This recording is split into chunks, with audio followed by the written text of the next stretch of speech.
First of all, I watched the show, the 2 episodes that they gave us. Love the show. A lot of people are reviewing it like as a real life Emily in Paris, but I think it's so different than like that stigma.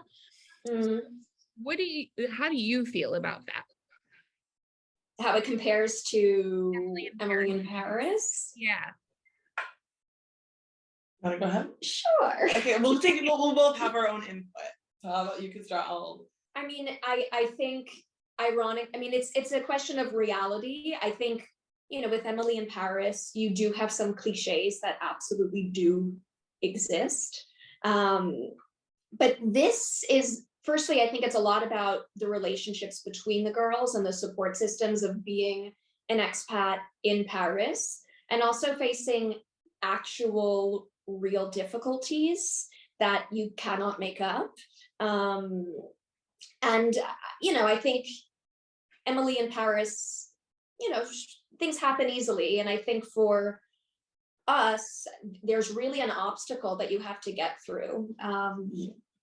I think for me, like being that my name is Emily, I think I received the most comparison, even like throughout the past 2 years of the show being on Netflix.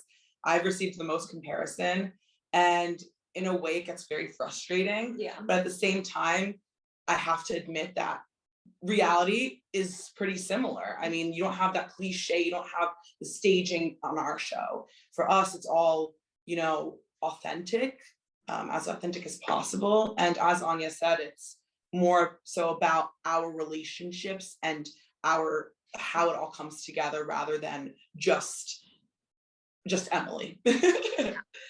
I I loved the way that the show really felt real. Like so many Bravo shows feel I love Bravo, don't get me wrong. Like so many Bravo shows feel very staged, but it felt like you guys were really, you know, showing a vulnerable side of yourselves. And how easy or how hard is that? Like knowing that you're showing that, but also opening yourself to like so much judgment possibly and things like that. You know, life in Paris, life in general, it's not very easy, and there's, you know, ups and there's downs.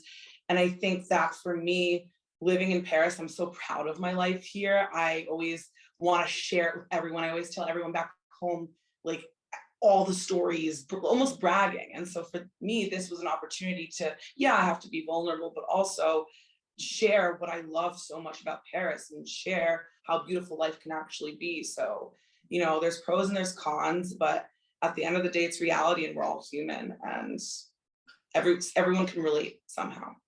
Yeah, no, definitely. So I love Paris. I've only been there twice, but I love Paris. But why Paris? Like out of all the places in the world, why Paris? Well, that's a very personal question for me. Like when they asked me that in confessionals, I started to cry because I first went when I was 10 years old with my mom. It was like the first international vacation she could take me on. And I'm very attached to her. And suddenly I was like, au revoir, I'm going to do dry cleaning at 10 years old, not speaking any French. And I felt absolutely so connected, not just to the city, but to French culture, to the pace of life, to the emphasis on art, on culture, on gastronomy, on literature, on philosophy. It's very specific to French culture. But then as a New Yorker, I find myself in this perfect little cosmopolitan hub of Paris. And every time I go outside, I still am like, oh my God, why doesn't everybody want to live here? Like it's shockingly me in my soul, in my heart. It's like I was French in a past life. And yeah, I always say, you know, I'm a born and raised New Yorker, and New York's like my brother. Like we're related, it's in my blood. You get into fights, sometimes you have to leave, but you'll always have that. But Paris is like a lover who one day you meet and you're like, I don't need to see Copenhagen. You're just like, this is it. I don't want to travel anymore. And I didn't. Every time I had the opportunity to travel as a kid, a teen, in college, Paris. I think for both of us, being that we're both from New York, I like to say something similar. New York is like our husband and Paris is our lover. Like, oh, that's very French. It is. Having an affair.